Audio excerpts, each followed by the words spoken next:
No silêncio das terras antigas, onde o vento sopra entre montanhas e desertos, viveu um homem cujo nome ecoaria por séculos. Ele tinha tudo: riquezas, honra, uma família numerosa, um nome respeitado entre as nações. Mas, em um só dia, perdeu tudo.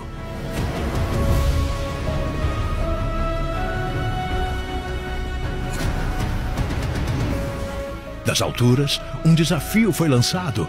O homem seria provado no fogo da dor. Seus bens seriam consumidos, seus filhos arrancados, sua carne ferida. E ainda assim, sua fé resistiu.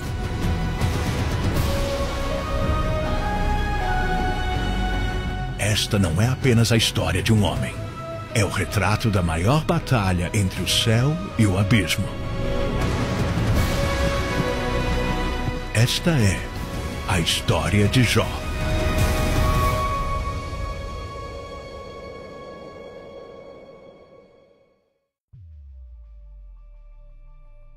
O sol despontava sobre as terras do Oriente, tingindo de dourado os campos e as colinas.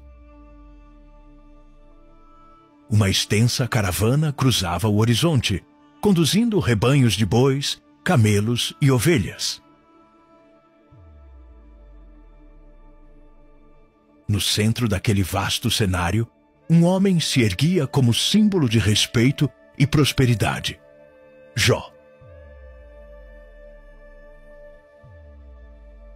Sua voz firme ecoava nas manhãs, quando se levantava para interceder pelos filhos,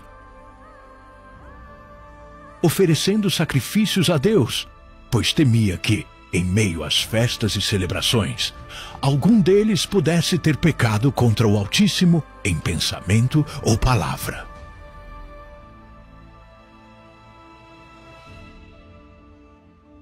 Sua casa era repleta de vida: 7 filhos, 3 filhas, servos numerosos, riquezas incontáveis. Todos os que o conheciam falavam de sua integridade e do temor que tinha a Deus. Mas enquanto na terra a harmonia reinava, nos céus se preparava um diálogo que mudaria para sempre a história daquele homem. Em meio à assembleia dos filhos de Deus que se apresentavam diante do trono, uma figura sombria se destacava. Satanás caminhava entre eles com passos firmes, como quem reivindicava um lugar que não lhe pertencia. O Senhor falou com voz que estremecia os céus: De onde vens? Satanás ergueu os olhos, um sorriso disfarçado de desafio nos lábios. De rodear a terra e passear por ela. Deus então o confrontou. Observaste o meu servo Jó? Homem íntegro, reto, que se desvia do mal. O semblante de Satanás se endureceu, e sua resposta ecoou carregada de ironia. Porventura teme Jó a Deus de balde. Não o cercaste de bênçãos. Não multiplicaste suas riquezas. Estende a mão, toca em tudo quanto tem, e verás se não blasfema contra ti em tua face. Silêncio. Os anjos olhavam atentos, como testemunhas do que se decidiria. Então, a voz de Deus rompeu o espaço. Eis que tudo quanto ele tem está em teu poder. Apenas contra ele não estendas a mão. Dias depois, uma tempestade de tragédias se aproxima. Servos chegam correndo à casa de Jó, cada um trazendo uma notícia pior que a outra. O primeiro, ofegante, cai de joelhos. Os bois aravam, e as jumentas pastavam junto a eles. De repente, vieram os sabeus e os tomaram. Mataram os servos a fio da espada. Só eu escapei para te trazer a notícia. Antes que Jó pudesse reagir, outro correu. Fogo de Deus caiu do céu, queimou as ovelhas e os servos e os consumiu. Só eu escapei. O terceiro surge quase sem fôlego. Os caldeus dividiram-se em 3 bandos. Atacaram os camelos e os levaram, e os servos foram mortos. Só eu sobrevivi. E por fim, o golpe mais cruel. Um último servo entra, lágrimas escorrendo pelo rosto, a voz trêmula. Teus filhos e tuas filhas estavam comendo e bebendo vinho na casa do irmão mais velho. Veio um vento forte do deserto, a casa caiu sobre eles, e morreram. Só eu escapei. O corpo de Jó desfalece, seus joelhos cedem. E ele rasga seu manto, rapa a cabeça e cai por terra, não em desespero, mas em adoração. Com voz embargada, lágrimas nos olhos, declara: Nu saí do ventre de minha mãe, nu voltarei para lá. O Senhor o deu, o Senhor o tomou. Bendito seja o nome do Senhor. O céu escurece, como o prenúncio de que o primeiro embate havia apenas começado. Nos lugares celestiais, novamente Satanás se apresenta diante de Deus. De onde vens? Pergunta o Altíssimo. De rodear a terra e passear por ela. Observaste o meu servo Jó? Ainda retém a sua integridade, mesmo havendo tu me incitado contra ele para o consumir sem causa. Satanás cerra os punhos. Sua voz ressoa com rancor. Pele por pele, tudo quanto o homem tem dará pela sua vida.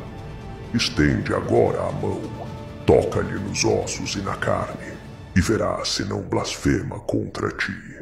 Deus com firmeza responde: Eis que ele está em teu poder, apenas poupa-lhe a vida. Assim, Satanás desce à terra. E logo úlceras malignas cobrem Jó dos pés à cabeça.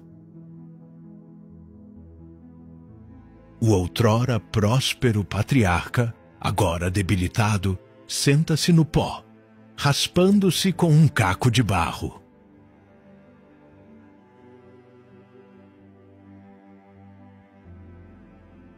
Sua esposa se aproxima, a dor estampada no rosto. Ainda retens a tua integridade? Amaldiçoa a Deus e morre. Jó ergue os olhos marejados, sua voz sai firme, mas serena. Falas como qualquer doida. Receberíamos de Deus o bem e não receberíamos também o mal? Ele volta os olhos para o chão, enquanto sua respiração pesada ecoa. O silêncio toma conta. Ao fundo, nuvens densas cobrem o céu, como se até mesmo a natureza aguardasse os próximos capítulos da luta invisível.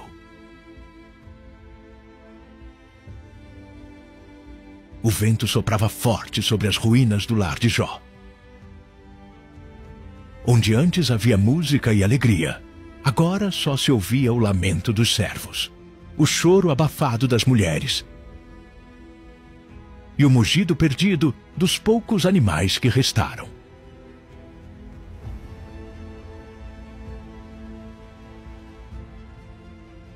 Jó, coberto de chagas, estava sentado nas cinzas. Sua pele ardia, sua carne latejava em dor. E ainda assim, sua boca não se abriu para blasfemar. Apenas gemidos escapavam, como suspiros entrecortados. As notícias de sua queda se espalharam rápido. O homem que antes fora visto como modelo de prosperidade, agora era alvo de murmúrios nas vilas vizinhas. Alguns diziam que a mão de Deus pesava sobre ele por causa de pecados ocultos. Outros acreditavam que os céus estavam punindo sua casa por algum segredo. A verdade, no entanto, permanecia oculta a todos. Jó era palco de uma batalha invisível entre o Altíssimo e o acusador. Naquele silêncio denso, 3 figuras se aproximaram à distância. Eram seus amigos, Elifaz, Bildade e Zofar. Quando viram Jó de longe, quase não o reconheceram. Sua pele estava coberta de feridas purulentas, sua barba desgrenhada, seus olhos fundos e marejados. Eles rasgaram as próprias roupas em sinal de luto e se sentaram no chão ao lado dele. Durante 7 dias e 7 noites, ninguém disse uma palavra. O silêncio pesava mais que qualquer discurso, e apenas os gemidos de Jó preenchiam o vazio. Na aurora do 8º dia, Jó ergueu a voz pela primeira vez. Sua fala ecoou como trovão no deserto. Pereça o dia em que nasci, que jamais seja contado entre os dias do ano. Porque não morri ao nascer, ou expirei ao sair do ventre? Pois agora jazeria em paz, dormiria e estaria em descanso. Elifaz inclinou-se, seu rosto severo, mas compassivo. Se alguém tentar falar contigo, enfadar-te-ás? Contudo, não posso me calar. Eis que tens ensinado a muitos, tens fortalecido mãos cansadas, mas agora, chegando a tua vez, desfaleces? Recorda-te, quem jamais pereceu sendo inocente? Jó levantou os olhos, suas lágrimas refletindo a chama da dor. Ah, se pudesse pesar minha angústia, seria mais pesada que a areia dos mares. As flechas do Todo-Poderoso estão em mim, e o veneno delas suga meu espírito. Amigo, eu não roguei ajuda? Apenas peço compreensão. Bildade, com voz firme, cortou o ar.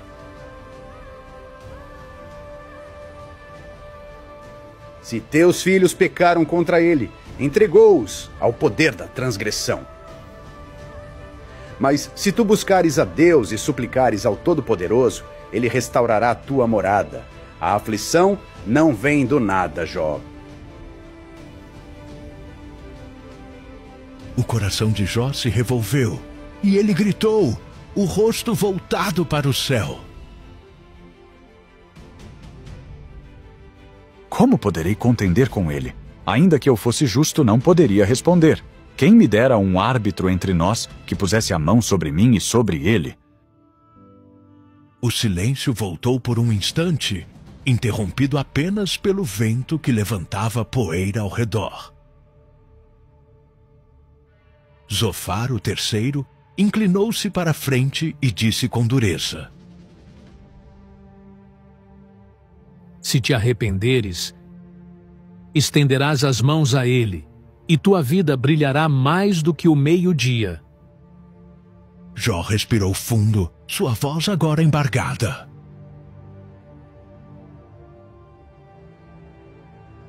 Com efeito, sois todos consoladores molestos. Até quando afligireis a minha alma? Se de fato errei, comigo ficará o meu erro. Deus me entregou ao ímpio e fez-me alvo de zombaria. Clamo a ti, ó Altíssimo, mas não respondes.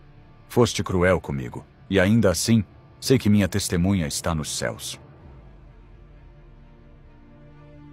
As palavras caíram como pedras entre eles. Enquanto o céu encoberto por nuvens pesadas refletia o peso da discussão. O silêncio celestial parecia esmagador, como se o próprio Deus tivesse se retirado. A dor, a dúvida e as acusações se entrelaçavam em cada fala. Mas no coração de Jó ainda restava uma centelha. A convicção de que sua causa estava diante de um justo juiz. E era essa centelha que sustentaria sua resistência diante das próximas tempestades.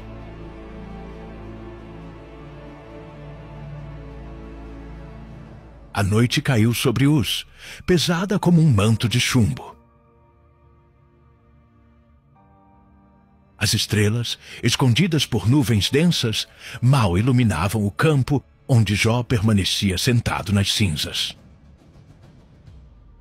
O vento frio soprava, e sua respiração cansada se confundia com o som seco das brasas que se apagavam. Seus amigos ainda estavam ali, cercando-o, e o silêncio que antes parecia compaixão, agora se tornava em acusações veladas. Jó ergueu os olhos marejados e, com voz tremida, rompeu a quietude. A minha alma está cansada da vida. Deixai-me, pois os meus dias passam como um sopro. Direi a Deus, não me condenes. Mostra-me por que contendes comigo. Elifaz balançou a cabeça, os olhos fixos no sofredor.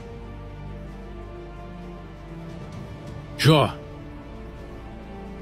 acaso Deus perverteria o juízo? Lembra-te, feliz é o homem a quem Deus corrige. Não desprezes, pois, a disciplina do Todo-Poderoso.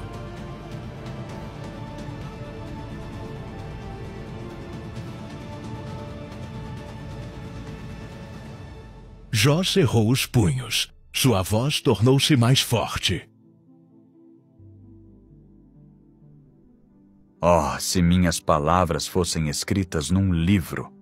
Porque sei que o meu Redentor vive, e por fim se levantará sobre a terra. E depois de consumida a minha pele, ainda em minha carne verei a Deus.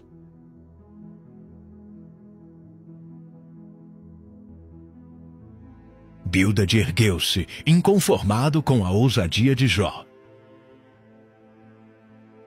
Até quando falarás estas coisas? O que é o homem para ser puro? Se até mesmo a lua não tem brilho diante dele, e as estrelas não são puras a seus olhos, quanto menos o homem, que é um verme. As palavras cortaram o ar como espada, mas Jó não se calou. Com voz embargada, ele gritou: Misericórdia, amigos meus, por que me perseguis como Deus? Não me envergonhareis ao menos de minha carne dilacerada? O que eu fiz para merecer este peso? Zofar se inclinou. Seu olhar duro refletia desconfiança. Porventura não sabes que desde a antiguidade o júbilo dos ímpios é breve? Ainda que sua altura chegue aos céus, sua queda o lançará ao pó. As lágrimas de Jó correram pelo rosto ferido. Ele olhou para o céu encoberto, como quem buscava um vislumbre de resposta.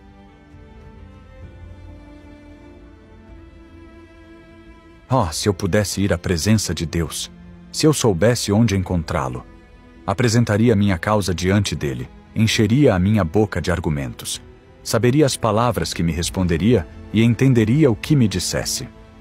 O vento aumentou, trazendo um ruído grave, como se a terra pressentisse o peso daquela busca. Os amigos o fitavam, alguns com indignação, outros com dó, mas todos com incompreensão. Jó se virou para eles, a voz trêmula de emoção. Deus conhece o caminho que tomo. Provando-me, sairei como ouro. O silêncio que se seguiu foi sufocante. Elifaz pigarreou, mas não encontrou palavras. Bildad abaixou os olhos. Zofar se calou. O único som era o do vento cortando o deserto. Na escuridão, Jó recostou-se sobre as cinzas. Sua respiração pesada revelava o peso da luta interior. Sua mente oscilava entre a dor da acusação e a esperança de um Deus que, ainda em silêncio, parecia observá-lo de longe. Então, de repente, uma nova voz irrompeu, mais jovem e firme. Eliú, que até então havia permanecido calado, tomou a palavra. Seus olhos brilhavam de indignação diante da acusação dos amigos e das palavras desesperadas de Jó. Esperei, enquanto faláveis, dei ouvidos às vossas razões, mas não havia em vós sabedoria. Jó, dizes que é justo diante de Deus, que ele não te responde? Nisso não tens razão, pois Deus fala de um modo e de outro, e o homem não atenta para isso. Ele abre os ouvidos dos homens por meio da dor, para desviar o homem da soberba e da ruína. Jó o olhou com surpresa. Seus lábios tremeram, mas não respondeu. Os outros se entreolharam, incomodados com a ousadia do mais jovem. Eliú prosseguiu. Sua voz crescia como quem era tomado por um ímpeto irresistível. Eis que nisto não tens razão, digo-te, porque maior é Deus do que o homem. Ele não age com injustiça. Ele nos instrui, ainda que pela dor, para que a alma não desça ao abismo. As palavras ecoaram, pairando no ar. Era como se o vento tivesse mudado de direção. Jó, cansado, baixou a cabeça. Seus olhos, ainda marejados, brilhavam com a centelha de uma esperança diferente. Talvez, no meio da dor, houvesse algo que ainda não compreendia. O céu, que até então permanecia encoberto, começou a se agitar. Relâmpagos distantes cortaram as nuvens, e trovões ressoaram ao longe. O deserto silenciou, como se a criação inteira aguardasse o desfecho. Eliú ergueu o braço em direção ao horizonte.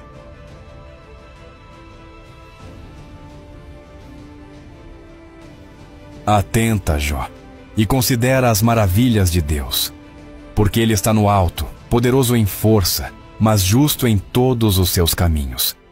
Não tardará, e ouvirás a sua voz. Os olhos de Jó se encheram de lágrimas, não de desespero, mas de um temor reverente.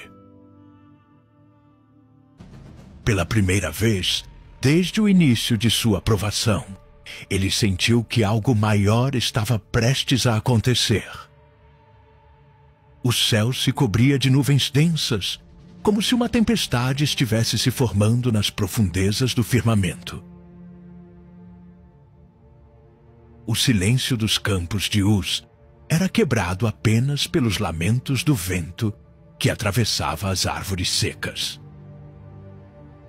Jó permanecia sentado nas cinzas, seu corpo enfraquecido, seus olhos vermelhos de tanto chorar. As palavras de Eliú ainda ecoavam em sua mente, desafiando-o a enxergar além da dor. O jovem continuava a falar, apontando para o horizonte onde raios iluminavam a escuridão. Escuta, Jó. O Todo-Poderoso é grandioso e não rejeita a ninguém. Ele faz grandes coisas, insondáveis e maravilhas sem número. Eis que Deus troveja maravilhosamente com a sua voz. Ele faz coisas tão grandiosas que não as compreendemos. Jó ergueu os olhos cansados para o céu e sua voz saiu embargada. Se eu pudesse vê-lo, se pudesse entender o porquê desta dor, que ele me responda, que me diga qual é o meu erro, pois sinto como se fosse alvo de sua flecha, e minha alma se consome sem respostas. Os amigos se entreolhavam, alguns indignados com a ousadia de Jó, outros comovidos com sua dor. Eliú, inflamado, ergueu novamente a voz. Jó, não podes contender com o Altíssimo. Ele é maior do que a tempestade, e seus caminhos são mais altos que os nossos pensamentos. Quem és tu para julgá-lo? O vento rugiu mais forte e trovões ribombaram no horizonte. Os olhos de Jó brilharam em meio às lágrimas. Seu coração ardia de perguntas, mas também de expectativa. Ele se levantou, com dificuldade, apoiando-se em um cajado improvisado. Sua voz, fraca, porém firme, cortou o ar. Se Deus me falar, eu o ouvirei. Se ele me julgar, eu me calarei. Só peço que não me abandone no silêncio. As horas seguintes foram de tensão.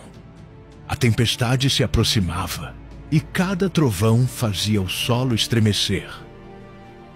Jó, de pé sobre as cinzas, olhava fixamente para o horizonte, como se aguardasse uma resposta que atravessaria os céus. Seus lábios se moveram em um último clamor. Ouve-me, ó Todo-Poderoso. Não me deixes perecer sem resposta. De repente, o vento soprou com fúria, levantando areia e poeira. Os amigos se levantaram assustados, tentando se proteger com seus mantos. Eliú recuou, mas seus olhos permaneciam fixos no fenômeno que se formava diante deles. Uma nuvem negra desceu do céu, girando em espiral, como um redemoinho que engolia o deserto. O estrondo foi ensurdecedor. O pó envolveu Jó, que permaneceu imóvel, como que enraizado no chão. Então, em meio ao turbilhão, uma voz irrompeu, não como a de um homem, mas como trovões que falavam. Quem é este que escurece o conselho com palavras sem conhecimento? Cinge agora os teus lombos como homem. Eu te perguntarei e tu me responderás. Os olhos de Jó se arregalaram. Seu corpo tremia, mas sua alma ardia em reverência. Seus amigos caíram com o rosto em terra, incapazes de suportar a magnitude daquela voz. A voz prosseguiu, majestosa e implacável. Onde estavas tu quando eu lançava os fundamentos da terra? Dize-me, se tens entendimento, quem lhe pôs as medidas, se é que sabes, ou quem estendeu sobre ela o cordel? Sobre que estão fundadas as suas bases? Ou quem lhe assentou a pedra de esquina, quando as estrelas da alva juntas alegremente cantavam, e todos os filhos de Deus rejubilavam? As palavras ressoavam como trovões sobre montanhas. A cada pergunta, Jó sentia seu coração se desfazer.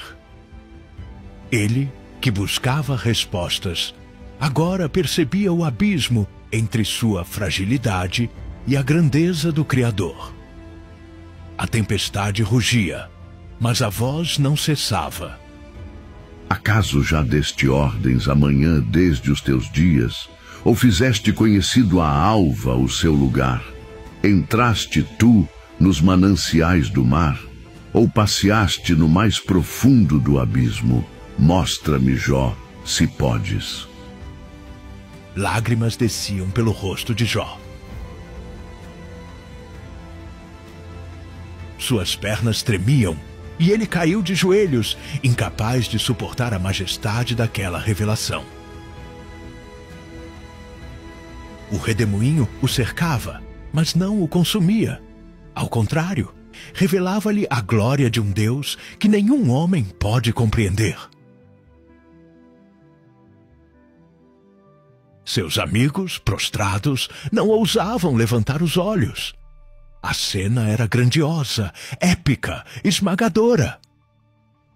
Jó, em meio à tempestade, já não buscava justificativas, mas apenas rendição. A tempestade rugia sobre o deserto, e a voz de Deus ecoava como trovões que atravessavam a alma.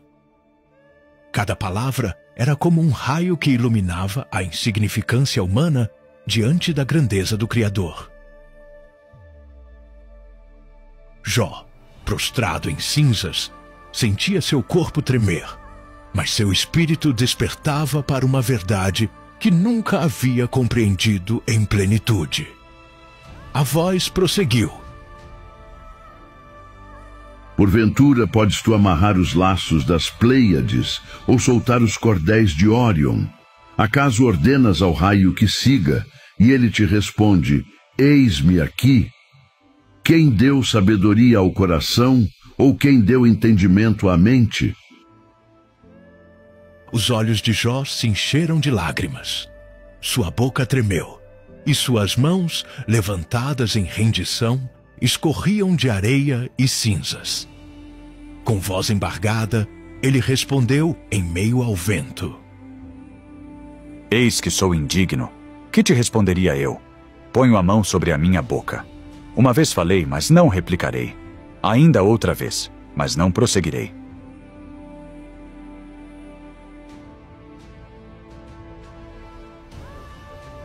O redemoinho o envolveu mais uma vez, e a voz tornou-se ainda mais firme. Cinge agora os teus lombos como homem. Eu te perguntarei, e tu me responderás. Anularás tu de fato o meu juízo? Condenar-me-ás para te justificares?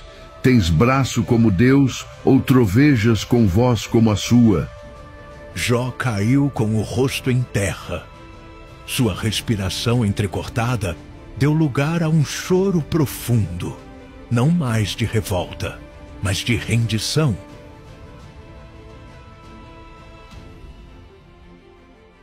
Ele ergueu o rosto ao céu turbilhonado e declarou: Bem sei que tudo podes, e nenhum dos teus planos pode ser impedido. Com efeito, falei do que não entendia, coisas maravilhosas demais para mim, que eu não conhecia. Eu te conhecia só de ouvir, mas agora os meus olhos te veem. Por isso me abomino e me arrependo no pó e na cinza. O redemoinho cessou, o vento se acalmou, o céu clareou lentamente, e o silêncio que se seguiu não era mais de ausência, mas de paz. O próprio ar parecia cheio de reverência, como se toda a criação tivesse testemunhado aquele momento sublime. Os amigos de Jó, atônitos, permaneceram prostrados. Então, a voz do Senhor se voltou contra eles. A minha ira se acendeu contra vós, porque não dissestes de mim o que era reto, como o meu servo Jó. Tomai, pois, 7 novilhos e 7 carneiros, e ide ao meu servo Jó, e oferecei holocaustos por vós. O meu servo Jó orará por vós, porque dele aceitarei a oração, para que eu não vos trate segundo a vossa loucura. Elifaz, Bildade e Zofar tremeram diante da repreensão divina. Seus olhos, antes cheios de acusações, agora estavam marejados de vergonha. Aproximaram-se de Jó com os animais, trazendo-os como oferta. Ele, ainda frágil, mas agora fortalecido pela revelação do Altíssimo, intercedeu por eles em oração sincera. E o Senhor ouviu a voz de Jó. Onde antes havia ruínas, começa a surgir abundância. Os campos reverdecem, os rebanhos se multiplicam, os celeiros voltam a se encher. As mãos que outrora estavam cobertas de feridas, agora trabalham com vigor. Os vizinhos e parentes regressam, trazendo presentes e pratas, e a casa de Jó torna-se novamente um lugar de festa e vida. Seus novos filhos e filhas brincam pelos pátios ensolarados. Enquanto sua esposa, antes desesperada, agora sorri em paz. Jó, sentado sob a sombra de uma grande árvore, contempla seus descendentes até a 4ª geração. E assim, o Senhor virou o cativeiro de Jó, quando orava pelos seus amigos. E o Senhor acrescentou em dobro a tudo quanto antes possuía. E abençoou o Senhor o último estado de Jó, mais do que o primeiro.